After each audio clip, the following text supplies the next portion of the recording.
Assalamualaikum warahmatullahi wabarakatuh.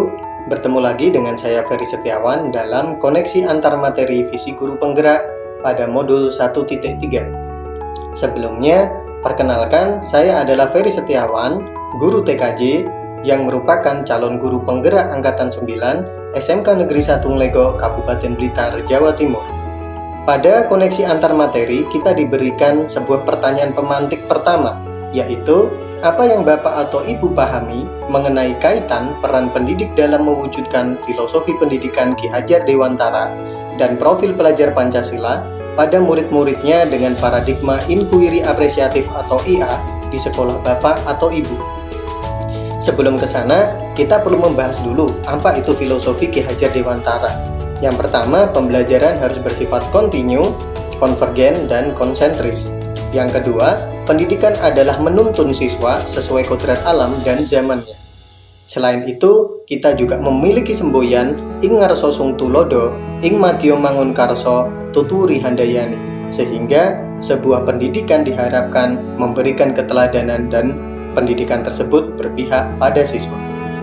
Sehingga dari filosofi tersebut kita bisa ambil beberapa hal yang mana filosofi Ki Hajar Dewantara terkait dengan profil pelajar Pancasila. Yang pertama, guru harus bisa menjadi seorang teladan kepada siswa-siswanya. Yang kedua, pembelajaran harus bersifat berpihak pada murid.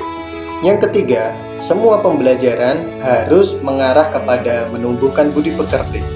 Dalam melaksanakan pembelajaran, guru harus menyesuaikan dengan kodrat alam siswa, kemudian sesuai dengan kodrat zamannya, dan dari kesemuan filosofi tersebut membentuk profil pelajar Pancasila.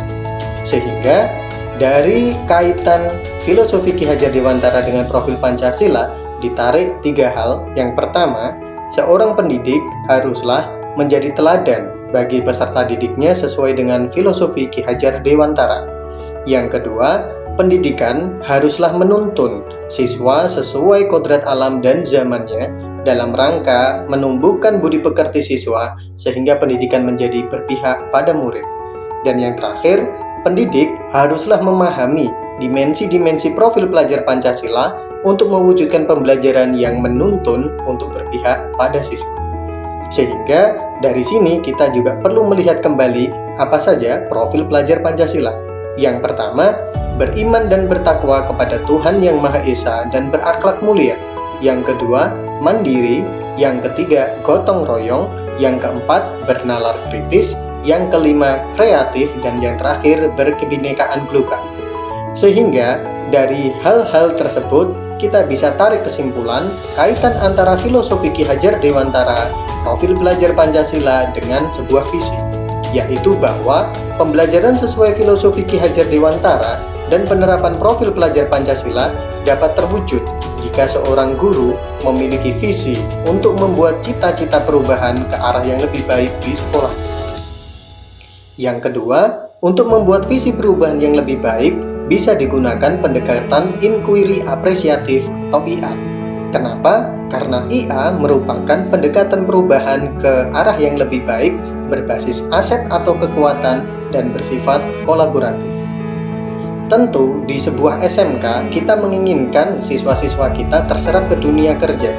Dan apabila kita melihat kebutuhan industri yang ada pada lowongan pekerjaan, kita bisa melihat bahwa banyak sekali peluang kerja yang bisa dicapai oleh murid-murid ketika mereka setelah lulus. Akan tetapi kondisi ini masih belum maksimal. Sehingga dari beberapa hal itu, kita perlu melihat apa aset yang dimiliki oleh sekolah kami. Yang pertama, bahwa sekolah memiliki prestasi yang banyak bahkan di tingkat nasional, tetapi keterserapan ke dunia industri belum maksimal. Hal ini menandakan bahwa sekolah memiliki potensi untuk diarahkan ke yang lebih baik, sehingga keterserapan siswa akan bisa menjadi maksimal. Yang kedua, potensi atau aset yang dimiliki bahwa sekolah memiliki fasilitas praktek memadai yang bisa menyesuaikan kebutuhan industri. Dari peluang sekaligus potensi-potensi aset ini, maka kami membuat sebuah prakarsa perubahan, yaitu meningkatkan kompetensi, kreativitas, dan kolaborasi siswa melalui sinkronisasi kurikulum mata pelajaran dan industri. Dengan prakarsa ini, maka di sekolah kami akhirnya melaksanakan sinkronisasi kurikulum dengan industri. Setelah memiliki kurikulum yang diinginkan oleh industri, kita mensosialisasikan kepada seluruh guru mapel, baik guru jurusan maupun guru non-jurusan, untuk merancang sebuah kurikulum yang nantinya kurikulum itu bisa sesuai dengan kebutuhan industri dan kebutuhan siswa. Sehingga dari situlah dirancang sebuah Grand Design Kurikulum Merdeka baik di fase E maupun di fase F.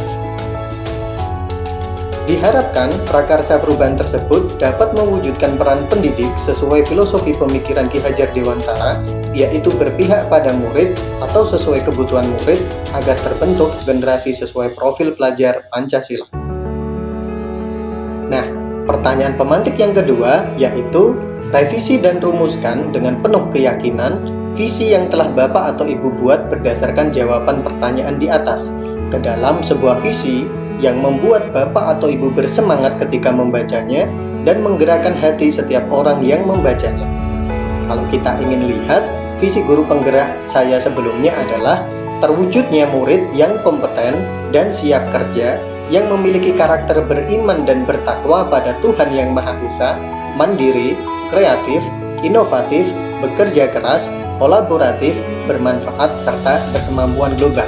Maka setelah melihat beberapa uraian dan pertanyaan di atas, akhirnya kami revisi visi kami menjadi terwujudnya generasi yang kompeten dan berkarakter serta berkemampuan global.